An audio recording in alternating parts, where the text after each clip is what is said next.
Hey Gab, Facebook, YouTube, it is Kevin Newsom. I'm here today to ask a question. Should Christians participate in Halloween? My point of view on this issue really depends on how you answer one question. What is your intent?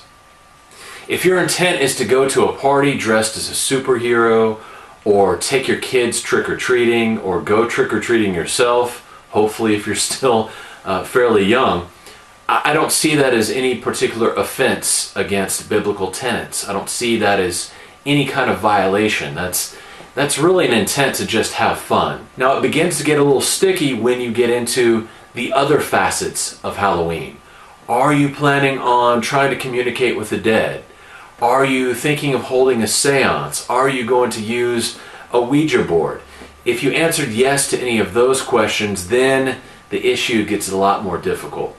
I think at that point it ceases to be a Christian, or at least an acceptable activity, and it ventures over to another side altogether. Now a lot of Christians, especially those who are more on the fundamentalist side, will say, well Kevin, any kind of participation in such pagan activity as Halloween really is anti-Christian. So even if you're just going trick-or-treating, even if you're going to a party and you're dressing up as a superhero or a ghost or a comic book character, even that, because it's pagan in nature, is a violation of our code of conduct. There's certainly validity in the idea of saying if you participate in pagan holidays, then you're de facto participating in pagan activity.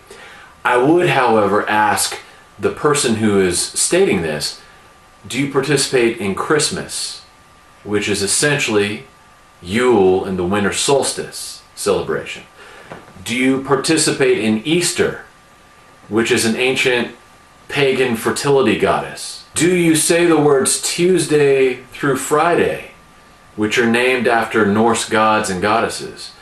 Do you say the words Saturday through Monday, which are named for heavenly bodies?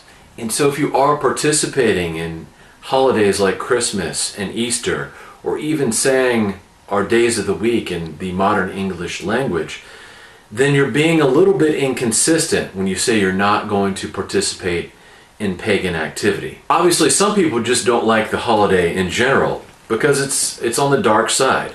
The idea, at least in the 21st century, that I see for mainstream Americans is it's more of a fun thing. It's more of an idea to take the kids out trick-or-treating, to dress up and to party and have a good time. But it's also true that there's also darker elements in our society that are doing a lot more than cosplay for Halloween.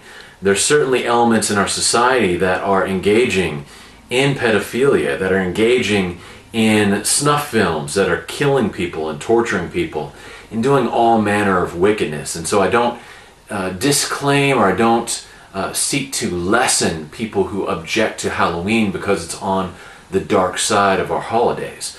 I certainly respect their points of view. Personally, as a Christian, I don't think there's a problem with celebrating Halloween as long as it's on the relatively innocent side of things, trick-or-treating, cosplay, going out and having a good time. I don't think that's a problem at all. Once we get into the darker side, I think that's when you certainly run into problems with some of the prohibitions on behavior as far as Christianity and the Old Testament as well. So my 2 cents. Next video before Halloween, I will give you a cautionary tale of why you should not mess around with Ouija boards. It's certainly a story you don't want to miss. But feel free to chime in. What's your take? Do you think Halloween's appropriate or not? If you're a Christian, do you think it's a good idea to participate in the holiday? If you're not a Christian, what's your take on the whole issue? Anyways, this is Kevin Newsom saying God bless you whenever and wherever you're at, and I'll see you next time. Bye.